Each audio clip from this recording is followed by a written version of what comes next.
जय हिंद बच्चों। आज हम लोग क्लास 10th का पहला lesson chemical reaction and equation का कुछ ऑब्जेक्टिव क्वेश्चन देखेंगे और उसको सोल्व करेंगे, जो हमारे एग्जाम के लिए बहुत ही बुनियादी माने जाएंगे। और पहला क्वेश्चन हम लोग देखेंगे, यह हमारा फर्स्ट लेसन का ही है, केमिकल रिएक्शन एंड इक्वेशन का ही है ना। पहला क्वेश्चन हम लोग देखेंगे, रासायनिक अभिक्रिया को समीकरण के रूप में व्यक्त करना क्या कहलाता है।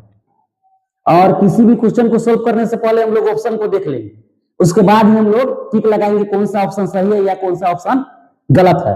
तो पहला है संतुलन रासायनिक समीकरण अभिकारक उत्पाद। क्वेश्चन हम लोग पढ़ेंगे, रासायनिक अभिक्रिया को समीकरण के रूप में व्यक्त करना क्या कहलाता है। तो जितने भी रासायनिक अभिक्रिया है ना, सबको रासायनिक समीकरण के रूप में व्यक्त किया जाता है। तो इसका ऑप्शन हो जाएगा ऑप्शन नंबर बी, रासायनिक समीकरण। हम पूछेंगे फर्स्ट क्वेश्चन, रासायनिक अभिक्रिया को समीकरण के रूप में व्यक्त करना क्या कहलाता है। तो आप लोग आंसर बताएंगे रासायनिक समीकरण, क्योंकि रासायनिक अभिक्रिया का संक्षिप्त रूप रासायनिक समीकरण कहलाता है। और रासायनिक समीकरण को हमेशा हम लोग सूत्रों एवं संकेतों की सहायता से लिखते हैं, जैसे यह C+O2 बाई प्रोडक्ट CO2 यह रासायनिक समीकरण है ना। H2+O2 बाई प्रोडक्ट H2O यह रासायनिक समीकरण है। S+O2 बाई प्रोडक्ट SO2 यह सब रासायनिक समीकरण है। अब रासायनिक समीकरण क्यों है, क्योंकि यह सूत्र और संकेत के रूप में इसको व्यक्त किया गया है। और रासायनिक समीकरण का रासायनिक अभिक्रिया का संक्षिप्त रूप रासायनिक समीकरण कहलाता है। और रासायनिक समीकरण लिखने से बहुत सारी फायदे हैं। जैसे आप लोगों को क्वेश्चन में अगर पूछा जाए कि रासायनिक समीकरण को लिखने से होने वाले फायदों को लिखिए, तो रासायनिक समीकरण लिखने से समय की बचत होती है।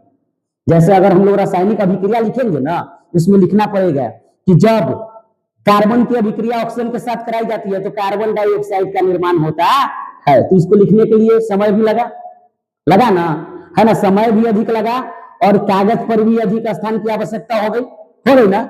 लेकिन रासायनिक समीकरण लिखने के लिए लिखने से समय की बचत होती है, कागज पर कम स्थान की आवश्यकता होती है, इनकी खपत कम होती है और पूरे विश्व में एक ही प्रकार के सूत्रों एवं संकेतों का उपयोग किया जाता है। इसलिए वैज्ञानिकों को रासायनिक समीकरण अध्ययन करने में कोई कठिनाई नहीं होती है।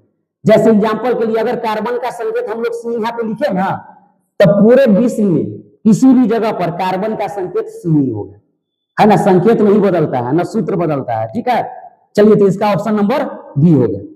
सेकेंड में हम लोग आएंगे, निम्न में से कौन सी रासायनिक अभिक्रिया का उदाहरण है। क्वेश्चन हम लोग देखेंगे, निम्न में से कौन सी रासायनिक अभिक्रिया का उदाहरण है। ऑप्शन देखेंगे, बर्फ का पिघलना, दूध का खट्टा होना, पानी का उबलना और नमक का घुलना। तो यहाँ पे थोड़ा क्वेश्चन चेंज होना चाहिए। क्या होना चाहिए, सो देखिए, यहाँ रासायनिक परिवर्तन होना चाहिए। लेकिन रासायनिक अभिक्रिया दे है तो हम लोग कंफ्यूज नहीं होंगे, क्योंकि बहुत सारा ऐसा प्रश्न आएगा जो हम लोगों को कंफ्यूजन उत्पन्न करेगा। लेकिन कंफ्यूज होना नहीं है, सबका आंसर हम लोगों को देना है। इसमें देखेंगे, निम्न में से कौन सी रासायनिक अभिक्रिया का उदाहरण है, बर्फ का पिघलना। अब एक चीज बताइए, बर्फ पिघलेगा तो जल बनेगा और जल पुनः जम करके बर्फ बनेगा, है ना। तो यह भौतिक परिवर्तन होता है। क्या होता है, भौतिक परिवर्तन होता है। और यह रासायनिक अभिक्रिया नहीं है। रासायनिक अभिक्रिया का मतलब है कोई नया पदार्थ बने। क्या बने, कोई नया पदार्थ बने, है ना। और रासायनिक अभिक्रिया में ही रासायनिक परिवर्तन भी होता है ना। एक बार जो बन गया सो बन गया, पहले की अवस्था में उसको हम लोग नहीं ला सकते हैं। जैसे दूध का खट्टा होना, एक बार यदि दूध खट्टा हो गया ना, खट्टा मतलब फट गया, तो उस दूध को पहले जैसा हम लोग कभी नहीं बना सकते हैं। तो इसका आंसर होगा दूध का खट्टा होना। ठीक है, और यही परिवर्तन में अगर पूछता तो बताइए, बर्फ का पिघलना भौतिक परिवर्तन, दूध का खट्टा होना रासायनिक परिवर्तन, पानी का उबलना यह भौतिक परिवर्तन है। जब पानी उबलेगा तब बुलबुला उत्पन्न होगा, अब पानी पुनः ठंडा हो जाएगा तो वो जैसे को तैसा हो जाएगा। तो यह भौतिक परिवर्तन हो जाता है। नमक का घुलना, नमक पानी में घुलेगा, है ना। तो नमक पानी में घुलेगा तो वो पानी में तो मिल जाएगा, लेकिन पुनः उसको जब हम लोग उबालेंगे, गर्म करेंगे और उसका पानी जब खत्म हो जाएगा तो नमक को पुनः हम लोग प्राप्त कर सकते हैं। तो ये भी भौतिक परिवर्तन का ही उदाहरण हो गया। अगर परिवर्तन टाइप का अगर प्रश्न पूछता, फिर भी दूध का खट्टा होना और अभिक्रिया दिले है, फिर भी इसका आंसर होगा दूध का खट्टा होना। तो इसका ऑप्शन नंबर बी सही होगा। जब कोई धातु ऑक्सीजन से क्रिया करती है तो क्या बनाता है ना, क्या बनता है जब कोई धातु ऑक्सीजन से क्रिया करती है तो क्या बनता है। तो हम लोग धातु और धातु तीसरा का लेसन हम लोग 10th क्लास में पढ़े हुए थे कि धातु मान लीजिए कि यह मैग्नीशियम है, यह ऑक्सीजन के साथ अभिक्रिया किया तो यह बनाया MgO, इसको हम लोग बोलेंगे मैग्नीशियम ऑक्साइड।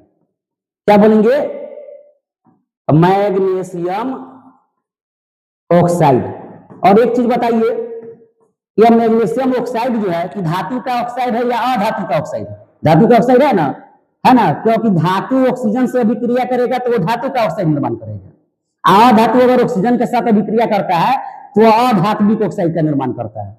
प्रश्न में पूछ रहा है जब कोई धातु ऑक्सीजन से क्रिया करती है तो क्या बनता है, तो धातु का ऑक्साइड बनता है। क्या बनता है, धातु का ऑक्साइड बनता है। तो इसका ऑप्शन नंबर सी सही होगा।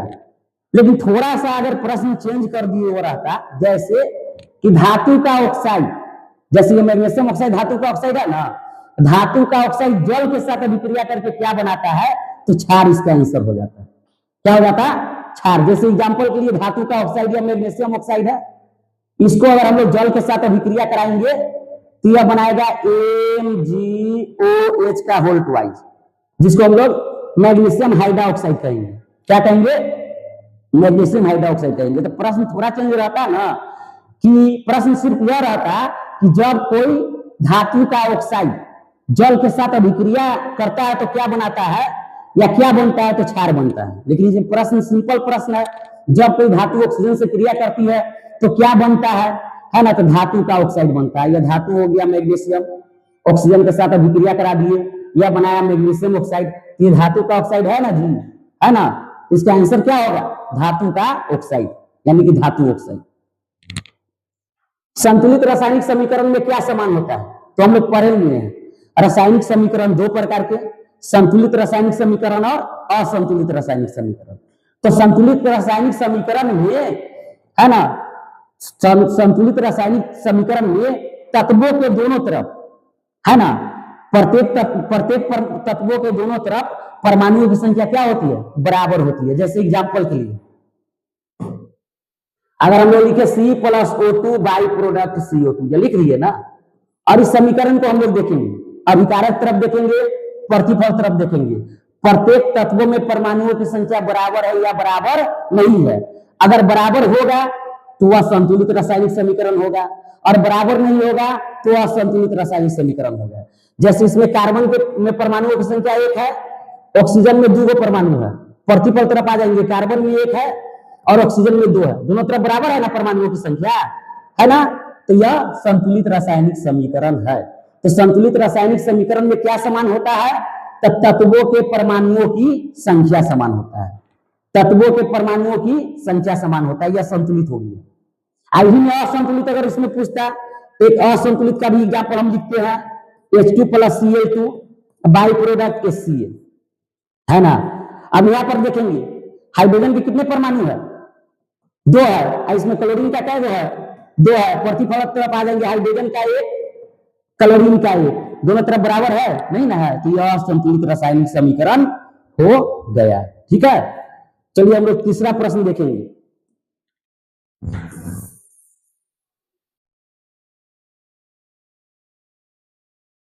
तीसरा प्रश्न है हम लोगों का, सॉरी तीसरा नहीं 5, पंचवा प्रश्न हम लोगों का है, मैग्नीशियम के जलने पर क्या बनता है। ठीक है ना, तब मैग्नीशियम रिएक्शन के तौर पर देखिए, हम लोग जितना भी लिखेंगे ना, जितना भी क्वेश्चन सोल्व हम लोग करेंगे तो एग्जाम्पल बाय एग्जाम्पल, है ना, सोल्व हम लोग करेंगे, क्योंकि केमिस्ट्री जो है रिएक्शन पर ही, फॉर्मूला पर, रिएक्शन पर ही टिका हुआ है। ठीक है, मैग्नीशियम के जलने पर क्या बनता है, यह मैग्नीशियम है, इसको हम लोग जलाएंगे, ऑक्सीजन की उपस्थिति में यह जला तो यह बनाया MgO, इसको बोलेंगे मैग्नीशियम ऑक्साइड, मैग्नीशियम ऑक्साइड। क्योंकि किसी भी पदार्थ को जलने के लिए ऑक्सीजन चाहिए ना, इसलिए ना दहन को हम लोग ऑक्सीकरण अभिक्रिया कहते हैं। तो मैग्नीशियम के जलने पर क्या बनता है, इसमें ऑप्शन में आप देखेंगे, पहले हम लोग रिएक्शन लिखे हैं, मैग्नीशियम को जलाए ऑक्सीजन की उपस्थिति में, तो बना क्या, MgO बना ना। ऑप्शन में देखेंगे MgOH का whole twice, MgCO3 and MgCl2, है ना, तो इसका आंसर हो जाएगा MgO, जिसको हम लोग मैग्नीशियम ऑक्साइड कहते हैं, है ना। यह मैग्नीशियम हाइड्रोक्साइड हो गया, यह मैग्नीशियम कार्बोनेट हो गया, और यह मैग्नीशियम क्लोराइड हो गया। तो इसका सही आंसर होगा MgO, मैग्नीशियम ऑक्साइड। अगला क्वेश्चन है, जिस अभिक्रिया में उष्मा निकलती है उसे क्या कहते हैं, है ना। तो हम लोग पढ़े हुए रासायनिक अभिक्रिया दो प्रकार के, उष्माक्षेपीय अभिक्रिया और उष्माशोषी अभिक्रिया।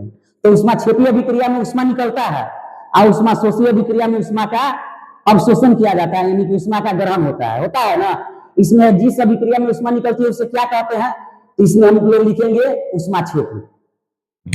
जैसे श्वसन की प्रक्रिया में, श्वसन की अभिक्रिया में उष्मा निकलता है, तो इसलिए श्वसन भी एक प्रकार का उष्माक्षेपी अभिक्रिया है।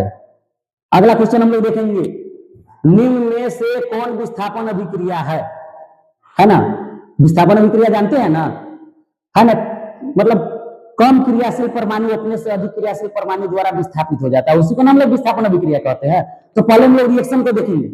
यह जिंक है, जिंक धातु जिसको हम लोग जस्ता बोलते हैं, और यह कॉपर सल्फेट है, CuSO4 है ना।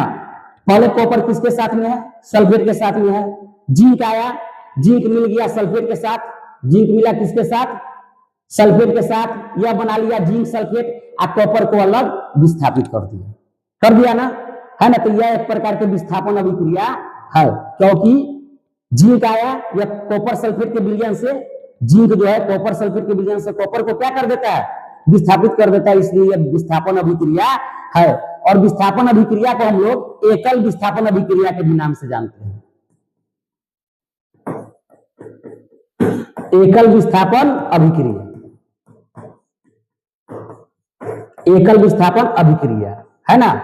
विस्थापन अभिक्रिया को हम लोग एकल विस्थापन अभिक्रिया के नाम से भी जानते हैं। और विस्थापन अभिक्रिया में हम लोग ये एक बात को याद करेंगे कि अधिक क्रियाशील परमाणु जो रहता है, अधिक क्रियाशील तत्व जो रहता है ना, वह अपने से कम क्रियाशील तत्व को विस्थापित कर देता है। तो यह ऑप्शन नंबर ए इसका सही होगा। सेकंड ऑप्शन ऐसे हम लोग देखेंगे, यह CaCO3 है ना, कैल्शियम कार्बोनेट, ये वो बड़ा पदार्थ है, दो छोटका में टूटा ना।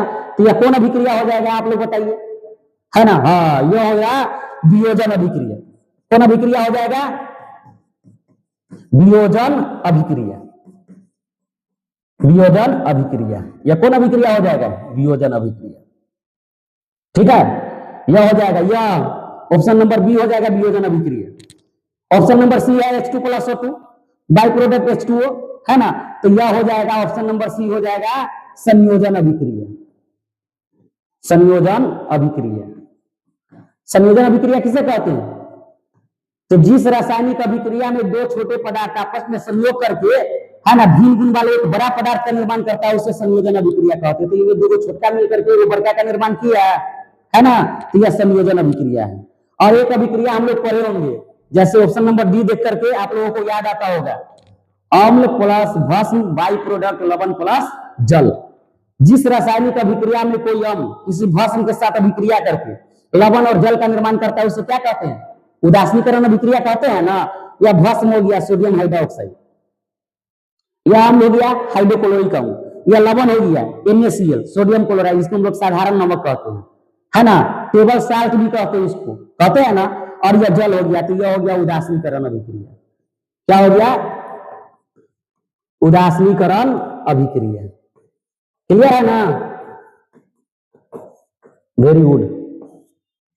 तो पहला देखिए, इसमें क्वेश्चन क्या कह रहा था, निम्न में से कौन विस्थापन अभिक्रिया है, तो ए वाला विस्थापन अभिक्रिया है, बी वाला वियोजन अभिक्रिया है, ऑप्शन सी है संयोजन अभिक्रिया, और ऑप्शन डी है उदासीनीकरण अभिक्रिया। चलिए, तो इसका ऑप्शन नंबर ए सही होगा। अगला है क्वेश्चन नंबर 8, हम लोग देखेंगे ऑक्सीकरण की परिभाषा है। तो हम लोग पढ़े होंगे ऑक्सीकरण अभिक्रिया और अवकरण अभिक्रिया, है ना। ऑक्सीकरण अभिक्रिया का उल्टा अवकरण अभिक्रिया होता है, अवकरण का उल्टा ऑक्सीकरण होता है। इसमें हम लोगों से पूछ रहा है ऑक्सीकरण की परिभाषा है। तो हम लोग जानते हैं ऑक्सीकरण में ऑक्सीजन का जुड़ना और हाइड्रोजन का H2 का हटना, जानते हैं ना कि ऑक्सीकरण में ऑक्सीजन जुटता है और हाइड्रोजन हटता है। ऑप्शन में देखेंगे ऑक्सीकरण की परिभाषा ऑक्सीजन का हटना, सही है, नहीं है, यह गलत है ना। हाइड्रोजन का जुड़ना, यह भी गलत है। और ऑक्सीजन का जुड़ना, यह सही है ना। क्या, क्योंकि ऑक्सीकरण अभिक्रिया में ऑक्सीजन जुड़ता है, यानी कि जुटता है ना। इसका ऑप्शन नंबर सी सही होगा। अपचयन का अर्थ है, अपचयन अपचयन अपचयन का अर्थ है, तो अपचयन कहते किसको है ना। तो अपचयन अभिक्रिया का ही दूसरा नाम होता है अवकरण। क्या होता है, और इसी को अंग्रेजी में कहते हैं रिडक्शन, REDUCTION, रिडक्शन। इसमें होता क्या है, ऑक्सीकरण का ये उल्टा अभिक्रिया है। ऑक्सीकरण में ऑक्सीजन जुट रहा था और हाइड्रोजन हट रहा था, लेकिन उसका उल्टा इसमें होगा H2 का जुड़ना और O2 का हटना, जिसे है ना, जैसे अपचयन अभिक्रिया में हाइड्रोजन जुटता है और ऑक्सीजन हटता है। अब इसमें हम लोग देखेंगे ऑप्शन क्या दिले है। ऑक्सीजन का जुड़ना नहीं होगा, हाइड्रोजन का जुड़ना यह होगा, हाइड्रोजन का जुड़ना। ऑक्सीजन का जुड़ना ये भी नहीं होगा, इलेक्ट्रॉन का खोना, यानी कि इसका ऑप्शन नंबर बी होगा, है ना। और अपकरण अभिक्रिया कहते किसको है, अगर पूछे एग्जाम में तो हम लोग बता सकते हैं ऐसी रासायनिक अभिक्रिया जिसमें किसी तत्व या यौगिक के साथ हाइड्रोजन जुटता है और ऑक्सीजन हटता है। किस तत्व या यौगिक से, किस तत्व से हाइड्रोजन जुटता है ना, और किसी तत्व या यौगिक से ऑक्सीजन हटता है, इसे हम लोग अपकरण अभिक्रिया, अपचयन अभिक्रिया या रिडक्शन रिएक्शन कहते हैं। क्वेश्चन नंबर 10 हम लोग देखेंगे, निम्न में से कौन सी अभिक्रिया संयोजन अभिक्रिया है ना। और हम बताएंगे किसी भी प्रश्न का आंसर देने से पहले ना, पहले ऑप्शन को हम लोग ध्यान पूर्वक देखेंगे। और केमिस्ट्री में अधिकांशतः जो ऑब्जेक्टिव टाइप का प्रश्न जो रहता है वह रिएक्शन पर ही आधारित रहता है, ठीक है ना। इसमें देखेंगे निम्न में कौन सी अभिक्रिया संयोजन अभिक्रिया है, ठीक है। अब संयोजन अभिक्रिया कौन सी है, पहला अभिक्रिया का हम लोग देखेंगे, यह CaCO3 है। इसको हम लोग कैल्शियम कार्बोनेट बोलते हैं ना, कैल्शियम कार्बोनेट बोलते हैं, चूना पत्थर बोलते हैं, इसी को हम लोग संगमरमर बोलते हैं, और इसी को हम लोग खरिया यानी कि चौक के नाम से हम लोग इसको जानते हैं, है ना। यह कैल्शियम ऑक्साइड है, कली चूना जो ढेला वाला चूना होता है सो, और यह कार्बन डाइऑक्साइड या गैस है ना। तो एक बड़ा पदार्थ है, दो छोटका में यह टूट गया, तो बोलिए यह संयोजन होगा, नहीं ना होगा। यह कौन सा अभिक्रिया होगा, यह होगा वियोजन। क्या होगा, वियोजन अभिक्रिया, है ना। लेकिन हम लोगों को पहचानना कौन सा अभिक्रिया है, संयोजन अभिक्रिया पहचानना है। कौन अभिक्रिया, संयोजन। यह देखेंगे, यह सोडियम हाइड्रोक्साइड है, यह हाइड्रोक्लोरिक अम्ल है, यह सोडियम क्लोराइड नमक है ना, और यह जल है। तो यह भस्म है, यह अम्ल है, यह लवण है, यह जल है। अभी थोड़ा देर पहले इसको हम बताएंगे। यह कौन अभिक्रिया है, उदासीनीकरण, उदासीनीकरण अभिक्रिया, उदासीनीकरण अभिक्रिया, ठीक है। ऑप्शन नंबर सी देखेंगे, यह मैग्नीशियम है, यह ऑक्सीजन है, और यह दोनों मिलकर के एक बड़ा पदार्थ बना लिया मैग्नीशियम ऑक्साइड, है ना। और संयोजन अभिक्रिया का मतलब होता है कंबाइन होना, जुड़ना। दो छोटका मिलकर के वो बड़का का निर्माण कर लेगा, तो हम लोग बोल देंगे कि वह संयोजन अभिक्रिया है। और इसमें हम लोग देखेंगे यह मैग्नीशियम और ऑक्सीजन के साथ, है ना, अभिक्रिया किया और यह मैग्नीशियम ऑक्साइड का निर्माण कर लिया, दो छोटा मिलकर के एगो बड़का का निर्माण कर लिया। तो इसका आंसर सी होगा, सही आंसर इसका सी होगा। और डी में इसका ऑप्शन था जो लोहा है, या कॉपर सल्फेट के विलयन में जब लोहा का हम लोग डालते हैं ना, तो लोहा कॉपर सल्फेट के विलयन से कॉपर को क्या कर देता है, विस्थापित कर देता है। और ये प्रश्न भी पूछेगा, है ना, कि कॉपर सल्फेट के विलयन में लोहे के किल को डालने पर विलयन का रंग क्यों बदल जाता है। This is your very important question, या तो आप लोगों के लिए बहुत ही महत्वपूर्ण क्वेश्चन माना जाएगा, है ना, जो हम लोगों को 2 नंबर का लघु उत्तरीय टाइप के प्रश्न में पूछता है। तो इसमें लोहा या कॉपर सल्फेट के विलयन में डाले, तब लोहा जो है सल्फेट के साथ मिल गया और कॉपर को क्या कर दिया, अलग कर दिया। तो यह हो गया विस्थापन अभिक्रिया, विस्थापन अभिक्रिया। और किसी भी अभिक्रिया में हम लोग कंफ्यूज होने का कोई जरूरत नहीं है। पहले हम लोग ऑप्शन देख करके उसके बाद सही ऑप्शन पर ही हम लोग टिक लगाएंगे। जैसे कि चारों ऑप्शन के बारे में हम आप लोगों को समझा दिए कि पहला जो अभिक्रिया है वह वियोजन है ना, दूसरा है यह उदासीनीकरण अभिक्रिया है, तीसरा है जो हम लोगों का प्रश्न पूछा है संयोजन अभिक्रिया, तो इसी का यह आंसर है संयोजन अभिक्रिया। और चौथा जो है यह विस्थापन अभिक्रिया है, ठीक है।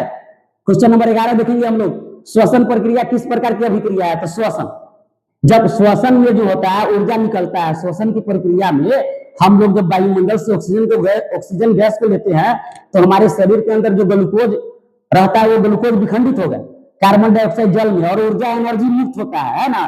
तो श्वसन की प्रक्रिया में जब उष्मा निकलती है तो उसको हम लोग क्या अभिक्रिया कहेंगे? उष्माक्षेपीय अभिक्रिया कहेंगे। कौन सी अभिक्रिया कहेंगे?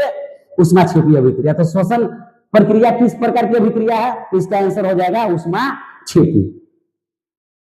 अगला क्वेश्चन देखेंगे, लोहे पर जंग लगना कौन सी अभिक्रिया है? तो लोहे पर जंग। तो हम लोग धातु और अधातु में पढ़े हुए हैं कि धातुएं प्रकृति में दो अवस्थाओं में पाई जाती है, मुक्त अवस्था जिसको स्वतंत्र कहते हैं, मुक्त या स्वतंत्र अवस्था है ना। दूसरा होता है संयुक्त अवस्था है ना। तो मुक्त अवस्था में अक्रियाशील धातु पाई जाती है। अक्रियाशील धातु, अक्रियाशील तत्व नहीं जानेंगे, क्योंकि अक्रिय तत्व यदि बोलेंगे तो अक्रिय गैस हम लोग बोलते हैं, अक्रिय गैस का यदि चर्चा होगा तो वह अलग हो जाएगा, है ना। मुक्त या स्वतंत्र अवस्था में अक्रियाशील धातु जैसे सोना, चांदी और प्लेटिनम, ये सब स्वतंत्र अवस्था में पाई जाती है। और संयुक्त अवस्था में यह लोहा हो गया, एल्यूमिनियम हो गया, मैग्नीशियम हो गया, सोडियम हो गया, पोटेशियम हो गया, ये सब संयुक्त अवस्था में पाई जाती है। किस लिए? क्योंकि ये सभी क्रियाशील धातु है। कोई वायु से अभिक्रिया करके जलने लगता है, तो कोई वायु से अभिक्रिया करेगा तो किसी में जंग लग जाएगा।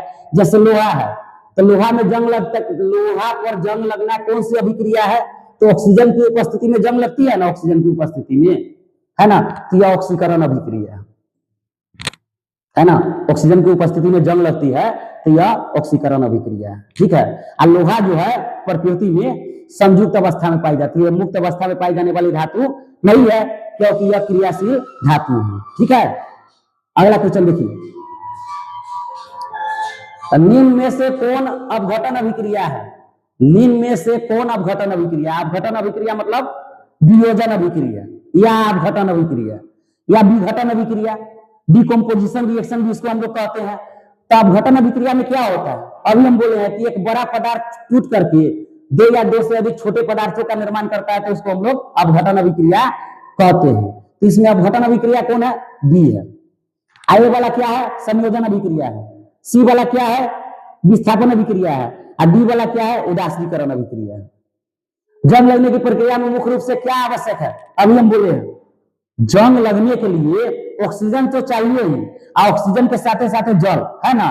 तो ऑक्सीजन और जल दोनों। और जंग किस में लगेगा? जो क्रियाशील धातु रहेगा उसी में। जैसे लोहा में तो जंग लगता ही है, लगता है ना। इसमें जंग लगने की प्रक्रिया में मुख्य रूप से क्या आवश्यक है? तो ऑक्सीजन और जल दोनों, ठीक है। रासायनिक अभिक्रिया के संकेत नहीं है, तरंग में परिवर्तन या रासायनिक अभिक्रिया के संकेत है, क्योंकि बहुत सारी रासायनिक अभिक्रिया में रंग में परिवर्तन होता है, तापमान में परिवर्तन, टेम्परेचर में भी परिवर्तन होता है। सभी अभिक्रिया जो है अलग अलग टेम्परेचर पर होता है, एक समान ताप पर नहीं होता है। गैस का निकलना, तो रासायनिक अभिक्रिया में गैस भी निकलती है ना, गैस निकलता है ना। जैसे हम लोग जिंक को ही हाइड्रोक्लोरिक अम्ल के साथ अभिक्रिया करा देंगे तो ZnCl2 H2, यह हाइड्रोजन गैस निकला कि नहीं निकला? निकला ना। कैल्शियम कार्बोनेट को अगर हम लोग गर्म करें, CaCO3 को हम लोग गर्म करेंगे तो CO का निर्माण किया, है ना। बोलिए, कार्बन डाइऑक्साइड गैस निकला ना।